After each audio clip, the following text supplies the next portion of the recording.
You don't know how glad I am to see you. You did the right thing. Akande was a monster. Her death was much deserved, and long overdue. And you lunatic, you broke into the board's own fortress just to rescue one doddering old man. You are absolutely out of your mind, and I can't begin to thank you enough. I'm all right, thanks to you. Akande wanted my cooperation.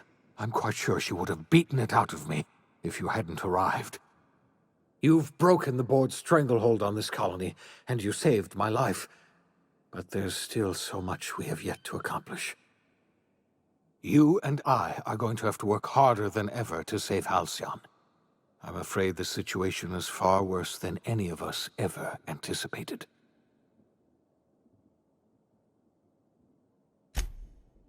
Earth has gone dark. We haven't received a single message in 3 years. There's been no communication, no signals, nothing. 2 years ago, the Earth's Directorate's frigate disappeared on their way back to Earth. We don't know what they discovered when they arrived, or if they arrived at all. They haven't exactly been hands-on around here anyway. So there's one less rubber stamp to worry about. Earth is humanity's home planet, Miss Fenhill. The psychological effects of losing our original home will be devastating. You mean we're all alone out here? Really alone? I'm afraid so, Miss Holcomb. Halcyon is the only home we have left. Returning to Earth is no longer an option. We're in serious trouble, my friend. Do you know what this means for Halcyon? We can't rely on Earth for support anymore. We've been cut loose. We're entirely on our own.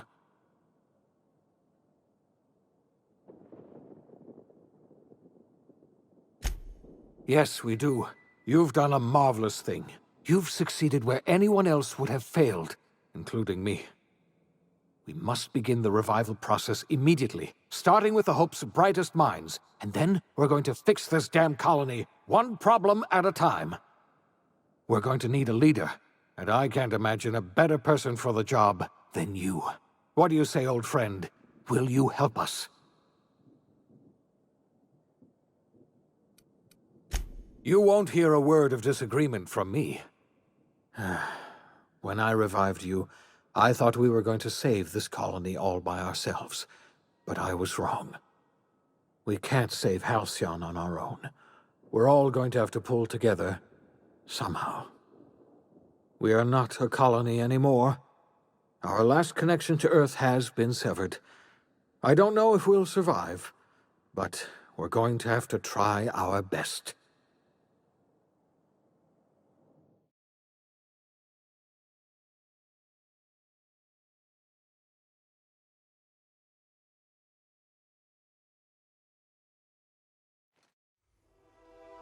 The OSI teaches that everything in the universe happens according to the grand plan. But the stranger that arrived in Halcyon was an unplanned variable. From the moment he landed in Emerald Vale, his actions altered the course of history. The events on Tartarus brought about the end of the board's authority. But the board's mistakes would haunt the colony for decades to come. The damage they left behind would require the work of a generation to repair. Dr. Phineas Wells began reviving a handful of the Hope's colonists. Engineers, scientists, technicians, and intellectuals. They were among the brightest minds the Earth had ever sent out into the stars. The Hope scientists and engineers woke up in a colony descending headlong into total collapse. With no way to return to Earth, they had no choice but to band together and devote themselves to the cause of saving Halcyon. The people of Halcyon were nothing if not hardy. In the absence of the board's authority, many of the colony's settlements banded together with a single purpose in mind: survival. Life was especially hard in the years to come. Some towns dissolved by attrition and starvation, but most of them found a way to carry on. In the years to come, Halcyon was forced to reckon with its newfound freedom. The board was gone, and for better or worse, the colony was responsible for its own destiny. As the colony struggled to survive, the inspirational story of the iconoclasts spread like wildfire, and Graham was able to bring many of the smaller Terra-2 townships into the fold. However, his zealous obsession with spreading the word blinded him to the needs of a growing organization, and the movement was unsustainable at scale. The iconoclast way seemed to work best, and ultimately petered out on Monarch. Sublight Salvage adapted to the changes in Halcyon, shifting their business model to suit the times. Their claims of legitimacy were scrutinized, but ultimately unquestioned. Lilia Hagen would continue to protect her family as ruthlessly as ever. The collapse of Edgewater left its workers bereft of any purpose in life. Most of them made their way to Adelaide McDevitt's camp, hoping to ingratiate themselves into her favor. Adelaide accepted only a few to her community.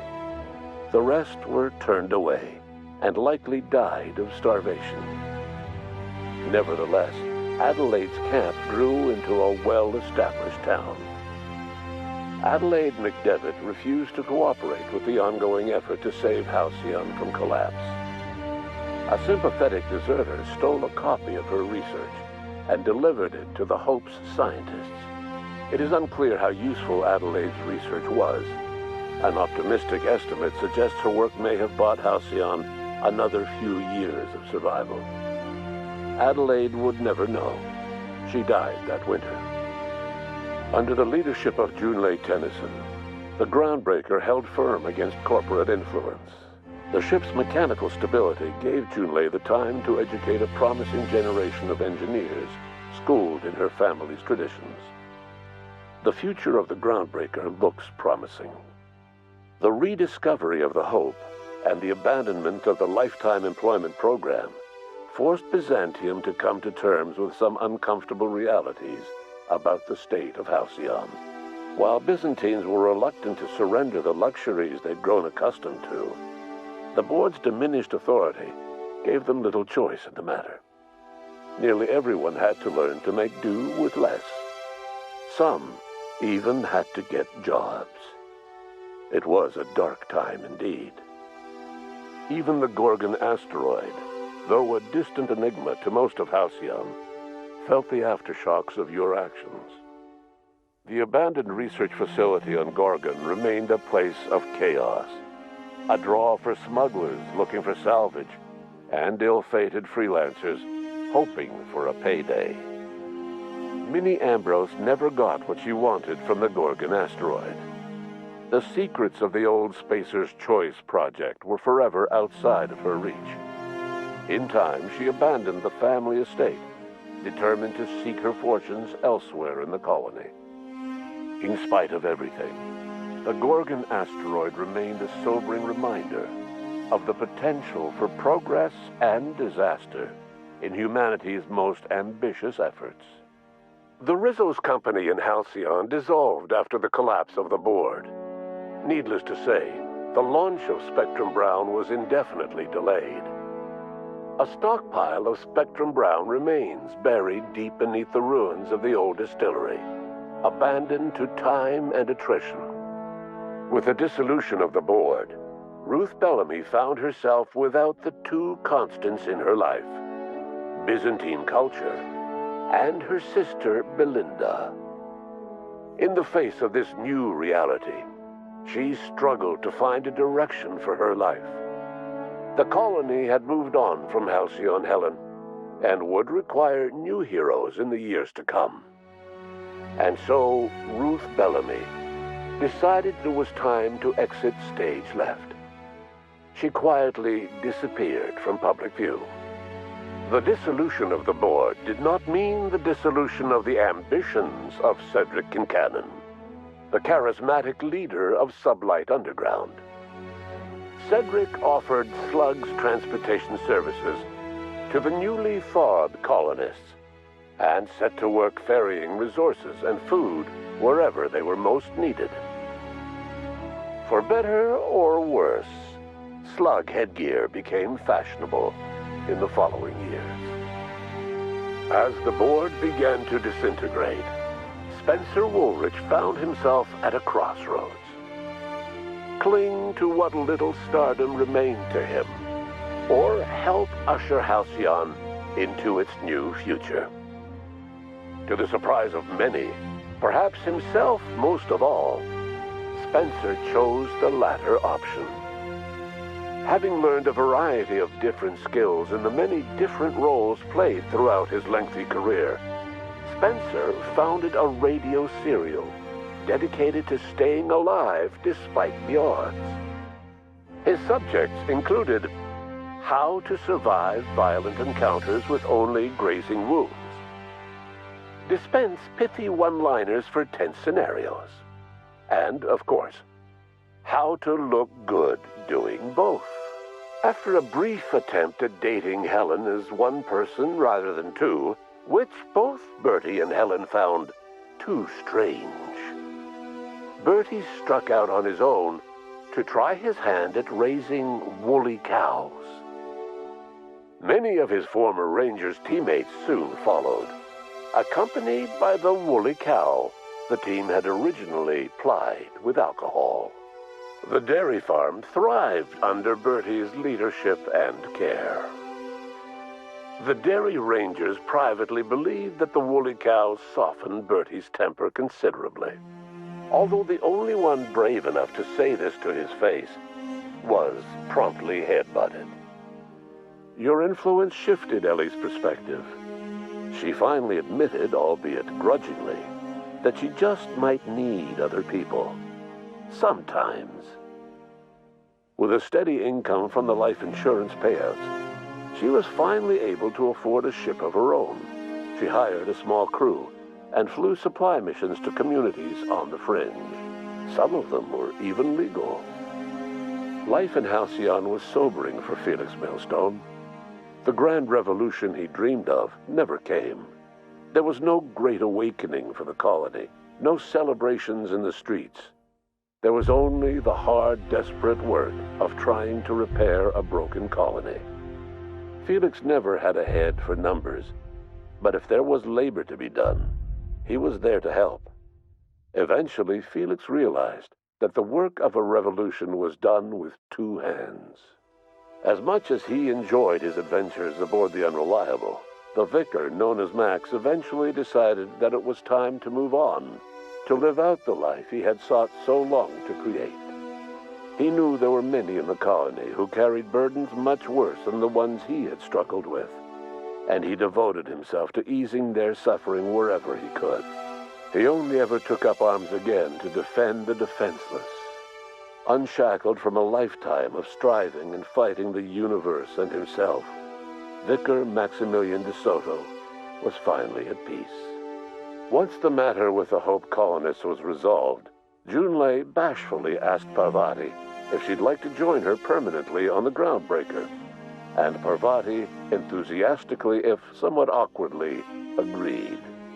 The stories of her adventures spread across the colony, and Parvati soon found herself the center of attention.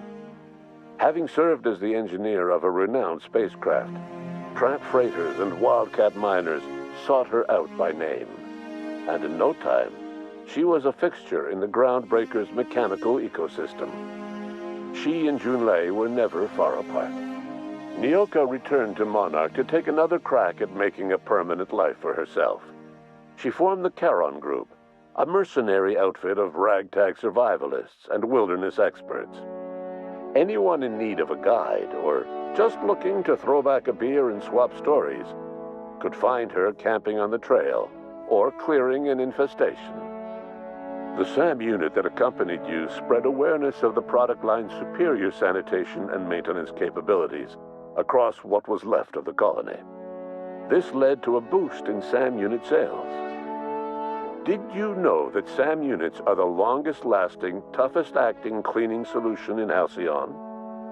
Though Minister Clark was eventually released from house arrest, long years of isolation left him a changed man, little suited for bureaucratic work or for the colony that was changing around him. He remained in his estate largely by choice, fading from public view. As for Dr. Phineas Wells, He was determined to make things right by building toward the future. Dr. Wells was able to revive many more scientists and engineers than he first expected, thanks to the additional batch of chemicals you stole from the Ministry. Wells never forgot about the human lives that were lost in acquiring these chemicals. The revival project was hard and painful work, but in the end, despite limited resources, over half the Hope's colonists were successfully revived. Even after Wells passed away, the Hope scientists and engineers worked night and day to pull Halcyon from the brink of collapse. Their efforts continue to this day, which may be reason enough for optimism. Dr. Wells laid the groundwork for the project to save the colony, but he would never live to see the fruits of his labor. He passed away a few years later. His work was carried on by the scientists and engineers he revived. Life will never be the same in Halcyon. It is widely agreed that the colony has a chance of stabilizing within a generation, owing to the hard work and determination of the surviving colonists. Recovery is a distant goal, and the path is long and uncertain. But the people of Halcyon carry on, determined as ever. And what about you, the unplanned variable in the history of Halcyon?